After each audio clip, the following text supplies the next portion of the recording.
Selamat datang, selamat bergabung dalam perkuliahan kita hari ini, mata kuliah pemeriksaan pajak, pertemuan yang kedua. Nah, di bahasan kedua, kita akan melihat ketentuan umum dan tata cara perpajakan. Ya, sebelum masuk membahas tentang pemeriksaan pajak, kita harus pahami dulu berkaitan dengan ketentuan umum dan tata cara perpajakan. Nah, berkaitan dengan KUP, itu tertera di dalam Undang-Undang Nomor 6 Tahun 1983.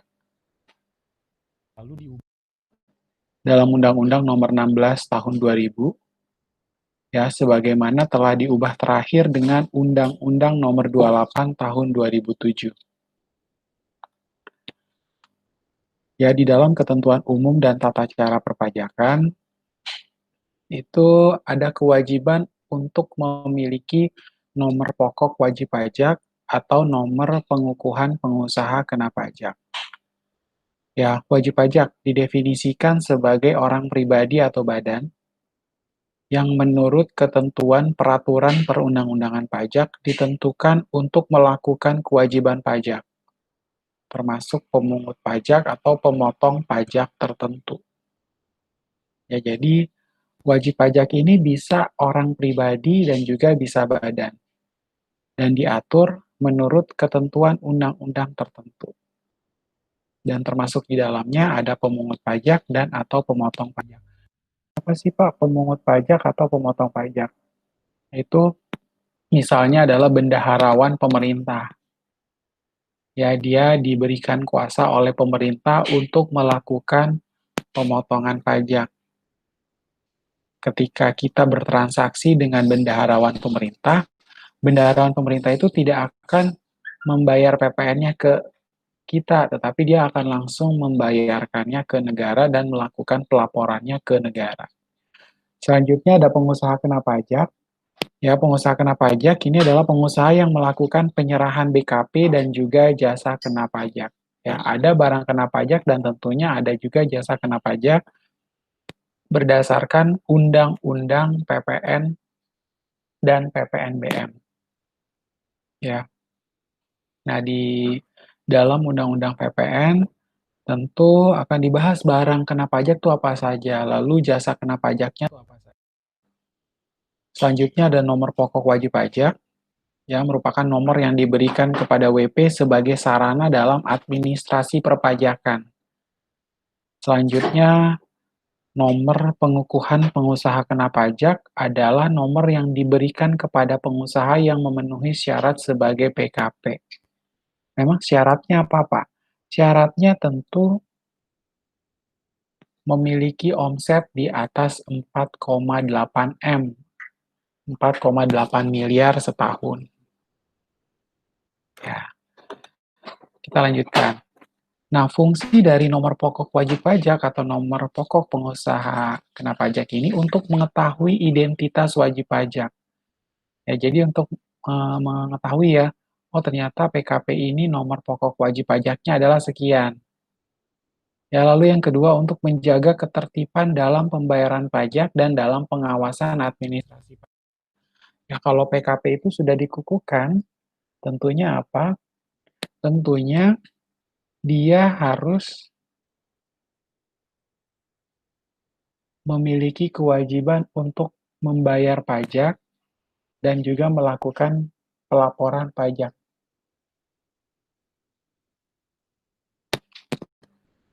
Selanjutnya, untuk keperluan yang berhubungan dengan dokumen perpajakan ya, nantinya ada keperluan yang mana berhubungan dengan dokumen perpajakan. Contohnya apa, Pak? Misalnya e-faktur, lalu surat pemberitahuan PPh, baik itu SPT PPh pasal 21, PPh pasal 22, PPh pasal 23, dan seterusnya.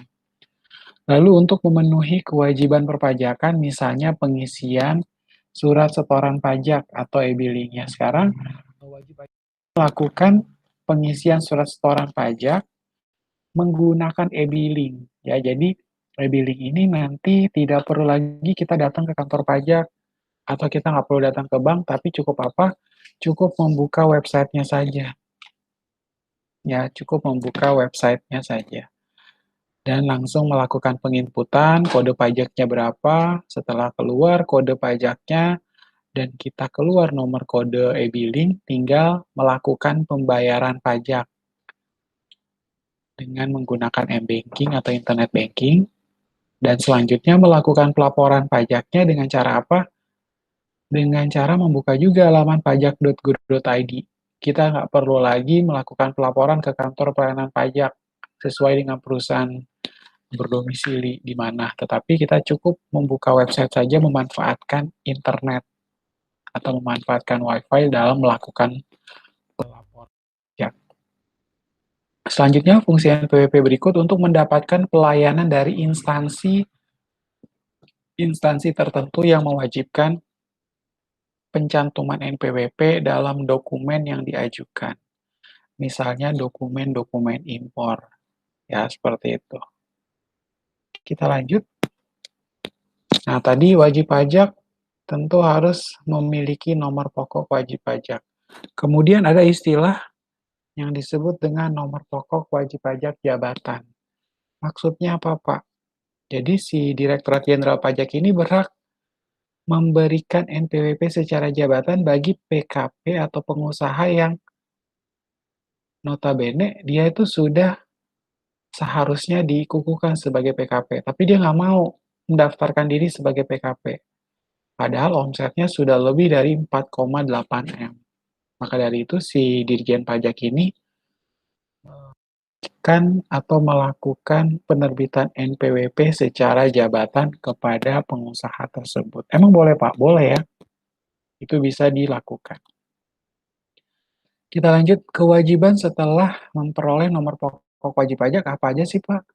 Nah, kewajiban sehubungan dengan pajak penghasilan tentunya ada pembuatan atau pelaporan SPT masa. Ya, SPT masa ini surat pemberitahuan masa setiap bulan harus melakukan pelaporan. Ya, SPT masa PPH pasal 21 berkaitan dengan gaji karyawan. Kalau SPT PPH pasal 22 berkaitan dengan impor barang, SPT PPH pasal 23 berkaitan dengan belanja jasa, dan seterusnya. Lalu ada SPT tahunan badan atau orang pribadi. Ya, ini untuk berkaitan dengan penghasilan yang harus dilaporkan baik orang pribadi maupun badan. Lalu ada pelunasan utang pajak, yaitu kewajiban yang harus dipenuhi sehubungan dengan PPH. Nah, kewajiban setelah memperoleh NPWP yang kedua, kewajiban sehubungan dengan pajak pertambahan nilai dan pajak penjualan atas barang mewah. Ya, yang pertama melakukan pembayaran atau penyetoran PPN atau PPNBM yang telah dipungut. Kemudian membuat faktur pajak atau e-faktur, dan mengisi surat pemberitahuan masa PPN dan melaporkannya ke KPP. Nah, melaporkan KPP ini kita nggak perlu lagi menggunakan atau kita datang panas-panas atau kena hujan ke kantor pelayanan pajak, tapi cukup melakukan pelaporan menggunakan e-filing ya dengan cara mengunjungi website pajak.go.id. Selanjutnya, kewajiban berikutnya adalah melakukan pembukuan atau pencatatan. Kalau misalnya pencatatan sederhana, kita bisa membuat secara single entry ya, misalnya penerimaannya berapa, lalu pengeluarannya berapa, atau beban-bebannya berapa. Itu adalah model pencatatan. Tapi kalau model pembukuan, berarti pencatatannya dengan cara membuat laporan keuangan utuh. Ya, dari laporan laba rugi yang sudah disajikan menurut standar akuntansi keuangan, kemudian kita rekonsiliasi fiskal berdasarkan undang-undang perpajakan yang berlaku. Ya, maka dari itu kenapa perlu dilakukan pembukuan dan pencatatan.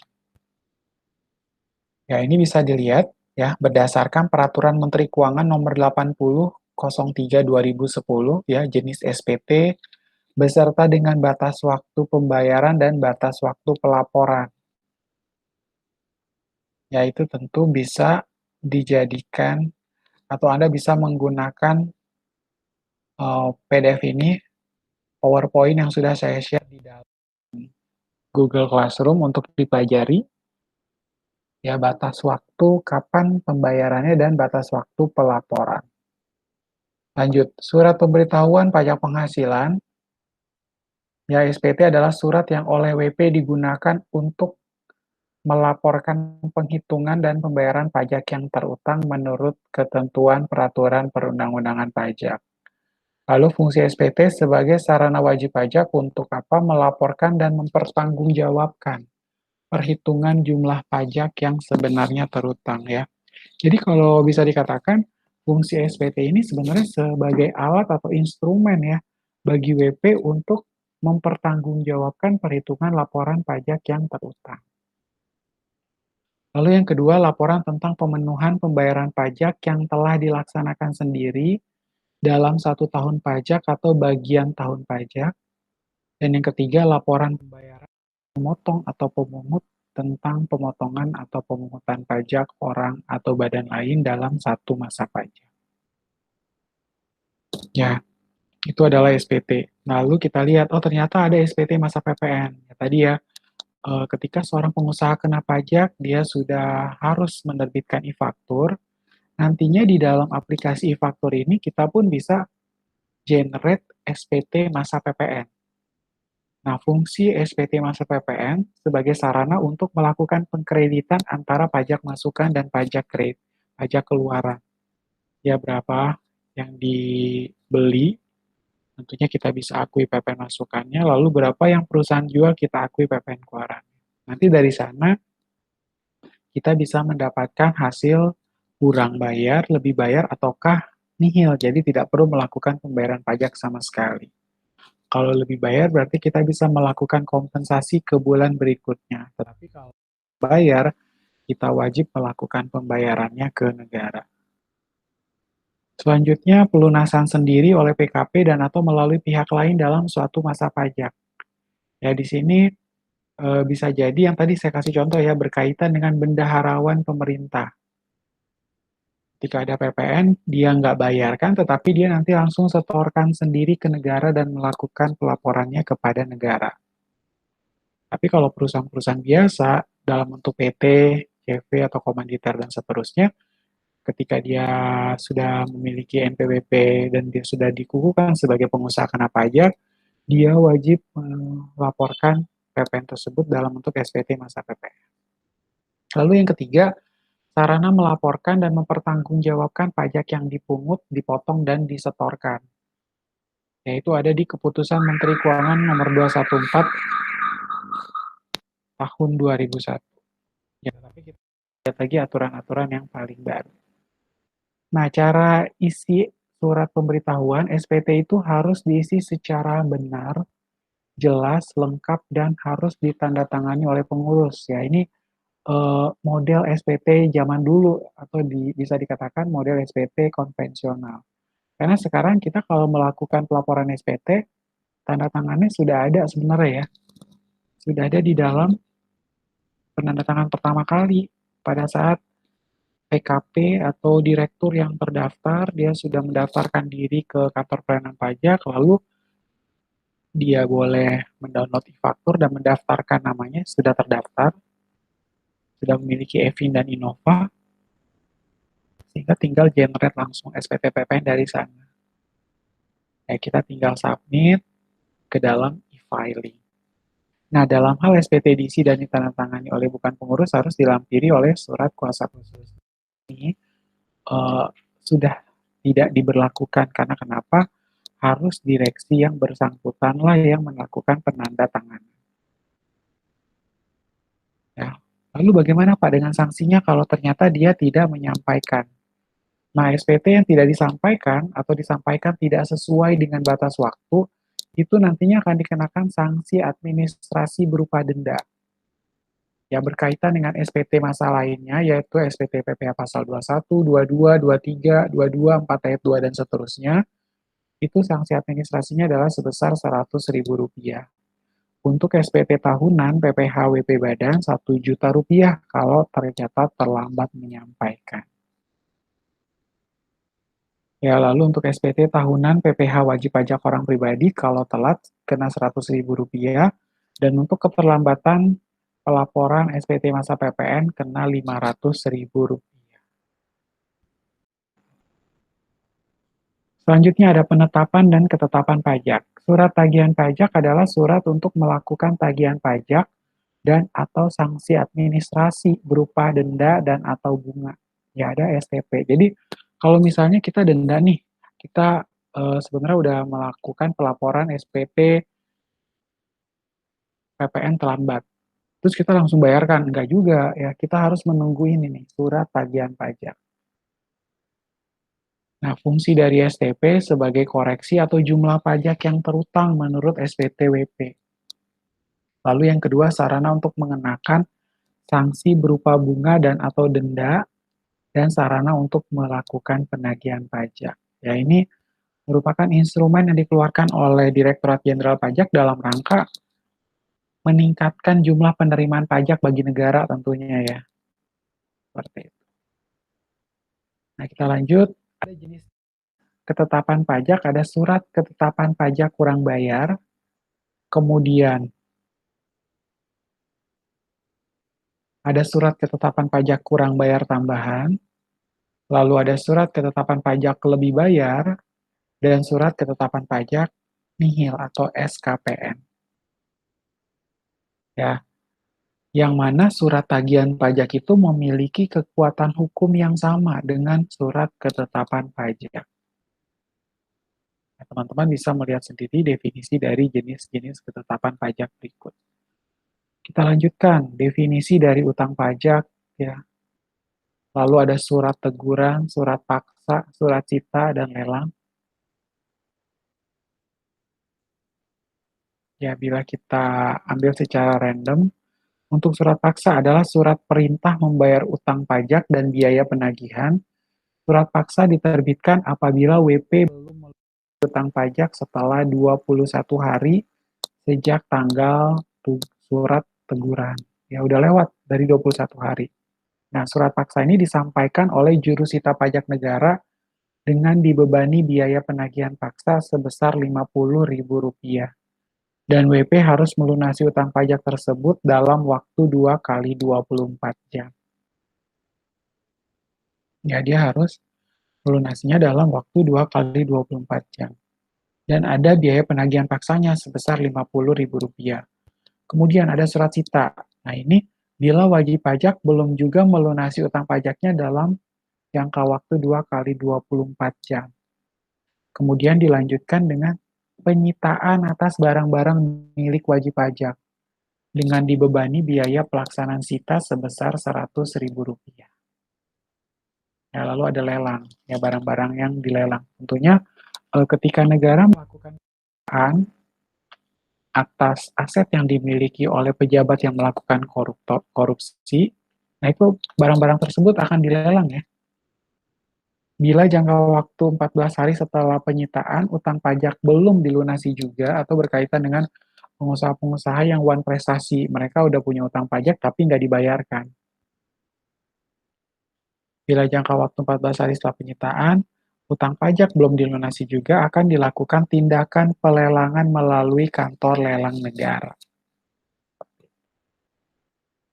Nah, di sini ada penagihan seketika dan sekaligus. Ya, penagihan seketika dan sekaligus tanpa menunggu tanggal jatuh tempo pembayaran berdasarkan surat perintah penagihan seketika dan sekaligus yang diterbitkan oleh pejabat. Lalu ada hak mendahulu. Ya, di sini didefinisikan pemerintah untuk mendapatkan bagian lebih dahulu dan kreditor lain atas hasil pelelangan milik penanggung pajak di muka umum guna menutupi atau melunasi utang pajak. Ya, kewajiban menyelenggarakan pembukuan dan pencatatan yang sudah saya jelaskan tadi.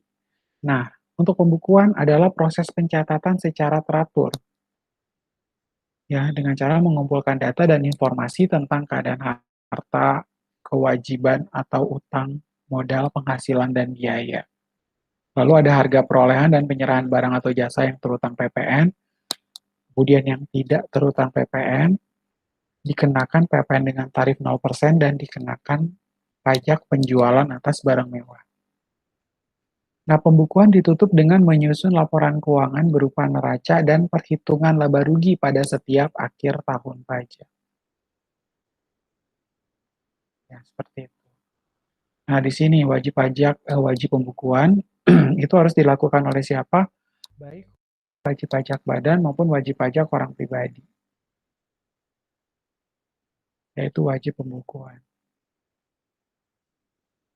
Nah, tujuan pembukuan, ya ini harus peredaran bruto yang kalau misalnya khusus wajib pajak orang pribadi yang peredaran brutonya kurang dari 1,8 M, itu diperkenankan menggunakan norma penghitungan penghasilan neto berdasarkan pencatatan.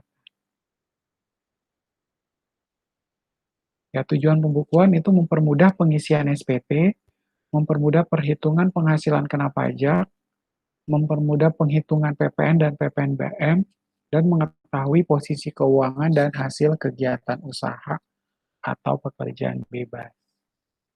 Nah, kalau pencatatan itu pengumpulan data secara teratur tentang peredaran bruto dan atau penerimaan penghasilan sebagai dasar untuk menghitung jumlah pajak yang terutang.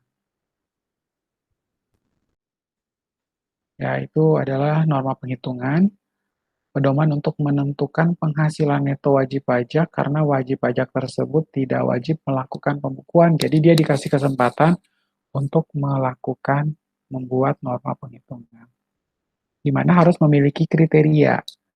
Ya, kriteria yang pertama WP orang pribadi yang peredaran brutonya di bawah 4,8 M. Lalu yang kedua memberitahukan kepada Dirjen Pajak dalam jangka waktu 3 bulan pertama dari tahun buku, dan yang ketiga menyelenggarakan pencatatan.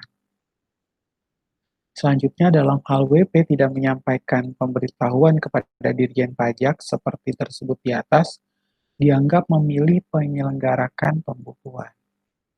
Ya, WP tidak atau tidak sepenuhnya menyelenggarakan pencatatan atau pembukuan, atau tidak memperlihatkan pencatatan atau pembukuan atau bukti-bukti pendukung.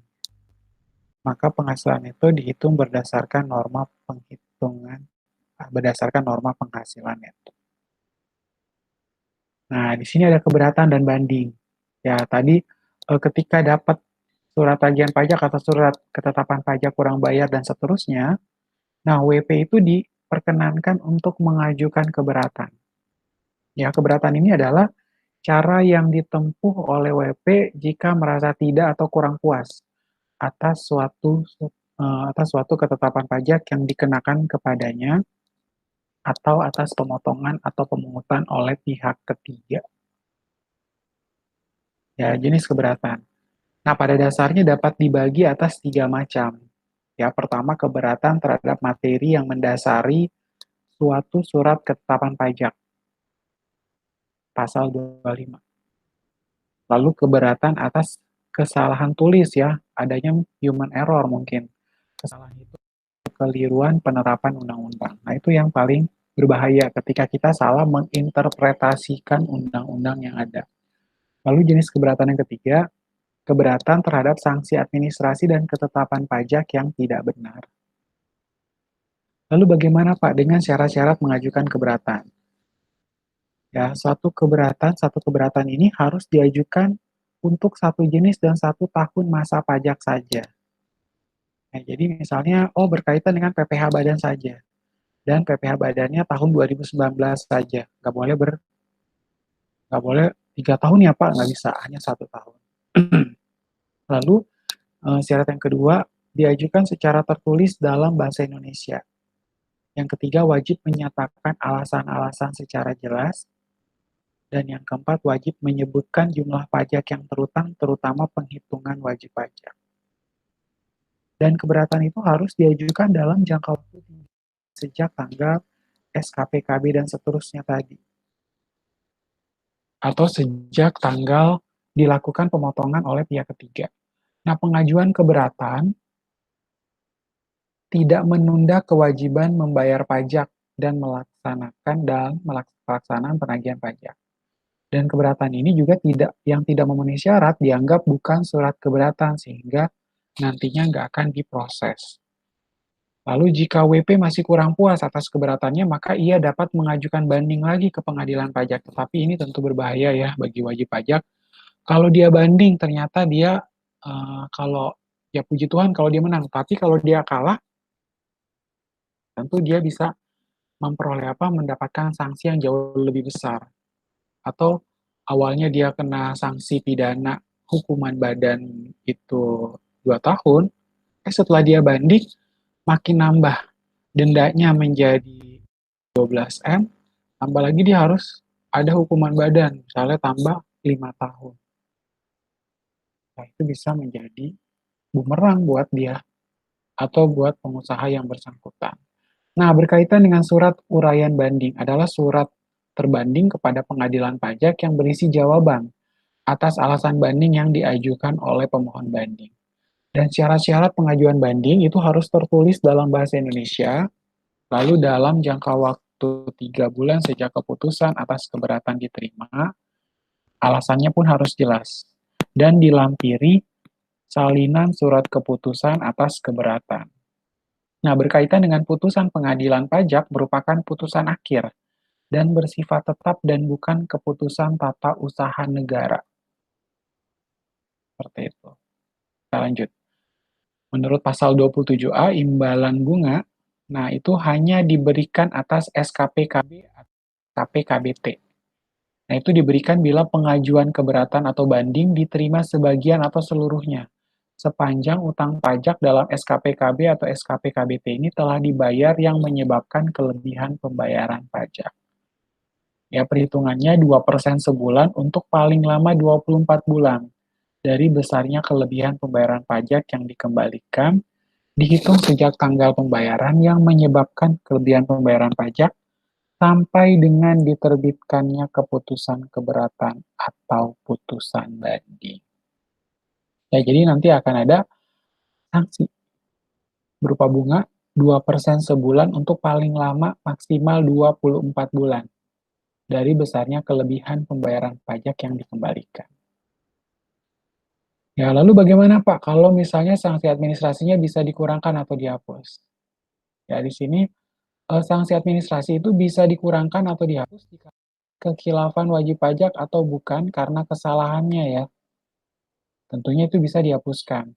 Dan ketetapan pajak dapat dikurangkan atau bahkan dibatalkan secara jabatan bila ketetapan pajak itu tidak benar dengan berlandaskan unsur fairness atau keadilan. Nah, lalu kita lanjutkan tindak pidana di bidang pajak. Nah, pelanggaran kewajiban administrasi perpajakan itu tentunya akan dikenakan sanksi administrasi. Lalu, kalau pelanggaran berupa tindak pidana perpajakan itu kena sanksi pidana. Dan tentunya itu akan diterapkan di mana, Pak? Ya, berdasarkan pasal 38, 39, dan 41, WP dinyatakan alpa bila tidak menyampaikan SPT, satu. Lalu yang kedua, menyampaikan SPT tetapi isinya nggak benar atau tidak lengkap, atau melampirkan keterangan yang tidak benar. Lalu WP dinyatakan sengaja tidak mendaftarkan diri atau menyalahgunakan atau menggunakan tanpa hak NPWP atau NPPKP. Ya, tidak menyampaikan SPT, lalu menyampaikan SPT dan atau keterangan yang isinya nggak benar atau tidak lengkap. Lalu memperlihatkan pembukuan, pencatatan, atau dokumen lain yang palsu atau dipalsukan itu sangat berbahaya. Ya, oke. Demikian pertemuan kita hari ini. Pertemuan kedua, pemeriksaan pajak. Silakan dipelajari PowerPoint-nya. Bila ada yang ingin ditanyakan, kalian boleh komen di bawah video ini. Nanti saya begitu ada waktu, saya akan segera menjawabnya. Demikian, terima kasih. Sampai ketemu minggu depan.